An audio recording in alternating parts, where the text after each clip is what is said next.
সন্দেশখালী কাণ্ডে 3 অভিযুক্তের ইডি হেফাজত। শেখ আলমগীর, দিদার বক্স মোল্লা এবং শিবু হাজরার ইডি হেফাজত। 22 তারিখ পর্যন্ত ইডি হেফাজতের নির্দেশ। সন্দেশখালী কাণ্ডে 3 অভিযুক্তের ইডি হেফাজত। শেখ আলমগীর, দিদার বক্স মোল্লা এবং শিবু হাজরার ইডি হেফাজত। নির্দেশ কলকাতা নগর দায়রা আদালতের। 22 তারিখ পর্যন্ত ইডি হেফাজতের নির্দেশ। সন্দেশখালী কাণ্ডে 3 অভিযুক্তের ইডি হেফাজত। এই মুহূর্তে মেঘা রয়েছেন আমাদের সঙ্গে। মেঘা, যেমনটা জানা যাচ্ছে সন্দেশখালী কাণ্ডে 3 অভিযুক্তের ইডি হেফাজত, বিস্তারিত জানবো তোমার থেকে। একেবারে দেখো, দিদার বক্স মোল্লা, শেখ আলমগীর এবং শিবপ্রসাদ হাজরায় 3 জনের কিন্তু 22 তারিখ পর্যন্ত এনফোর্সমেন্ট ডিরেক্টরেটের আধিকারিকরা তাদের নিজেদের হেফাজতে নেবেন।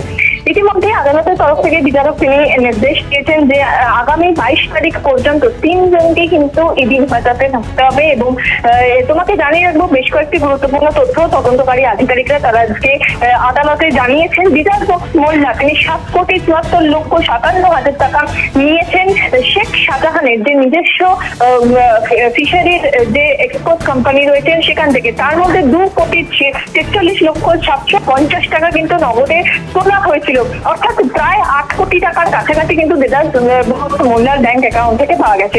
পাশাপাশি তোমাকে জানিয়ে রাখবো শিবপ্রসাদ হাজরার ব্যাংক অ্যাকাউন্টে 50 লক্ষ টাকা পাওয়া গেছে। এবং ধাপে ধাপে কিন্তু তার যে নিজস্ব ব্যাংক অ্যাকাউন্ট রয়েছে সেখানে নগদে প্রচুর টাকার লেনদেন হয়েছে, এমনটাও কিন্তু তথ্য আজ আদালতে পেশ করেছেন তদন্তকারী আধিকারিকরা।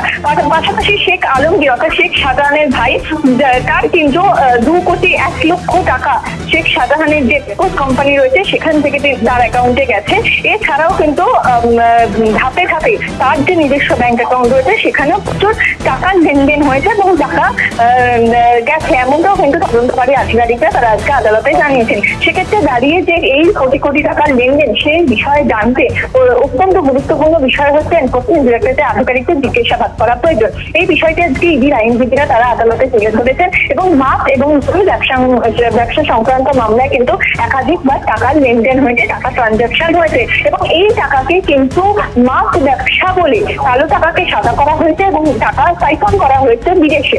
এই বিষয়টিও কিন্তু জানিয়েছেন তদন্তকারী আধিকারিকদের আইনজীবী। সেক্ষেত্রে দাঁড়িয়ে বিচারকের নির্দেশ যে আগামী 22 তারিখ পর্যন্ত 3 জনই কিন্তু ইডি হেফাজতে থাকবেন এবং মাপ এবং জমি সংক্রান্ত মামলায় কিন্তু জিজ্ঞাসাবাদ করবেন তদন্তকারী আধিকারিকরা।